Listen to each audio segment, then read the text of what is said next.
Olá, eu sou a Marilúcia Nashi Ambarcuri e a minha professora orientadora é a professora doutora Ana Cláudia de Castro Ferreira Conte. O nosso estudo buscou avaliar se existe uma associação entre a síndrome da apneia obstrutiva do sono, a disfunção temporomandibular e o bruxismo. A disfunção temporomandibular é uma desordem caracterizada por dor ou por uma limitação funcional que vai acometer a articulação temporomandibular, ou então a sua musculatura que está associada a ela.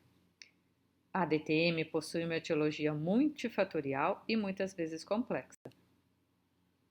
A síndrome da apneia obstrutiva do sono já é caracterizada por paradas respiratórias durante o sono que levam o paciente a alguns quadros de hipóxia, e ela é confirmada através do exame de polissonografia.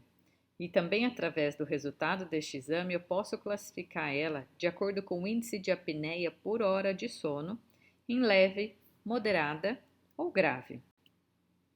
Já o bruxismo, ele se caracteriza por movimentos mandibulares voluntários ou algumas vezes involuntários, e podemos classificar ele de acordo com o período em que ocorrem, sendo bruxismo do sono, se ocorrer à noite, e bruxismo em vigília, se ocorrer durante o dia. Por essas três patologias possuírem muitos sintomas em comum, como, por exemplo, a sonolência diurna relatada pelo paciente, o cansaço excessivo que não cessa, dores de cabeça muitas vezes logo ao despertar, desgaste dentário que vamos verificar durante o exame clínico e um sono relatado pelo paciente muitas vezes como agitado, é que a gente buscou avaliar a associação entre SALS, DTM e bruxismo. A nossa amostra ela é composta por 44 voluntários, sendo 11 mulheres e 33 homens, que realizaram o exame de polissonografia. Eles também responderam ao questionário DC-TMD para avaliar a dor relacionada a DTM e responderam o questionário de comportamentos orais para a gente poder avaliar o bruxismo.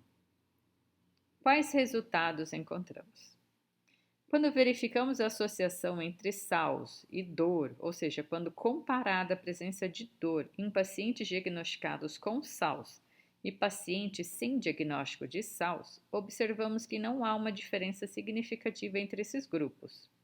Diferente de alguns achados da literatura, por exemplo, onde mais de 50% dos pacientes avaliados por Smith em 2009 apresentaram dor de DTM relacionada com a SALS.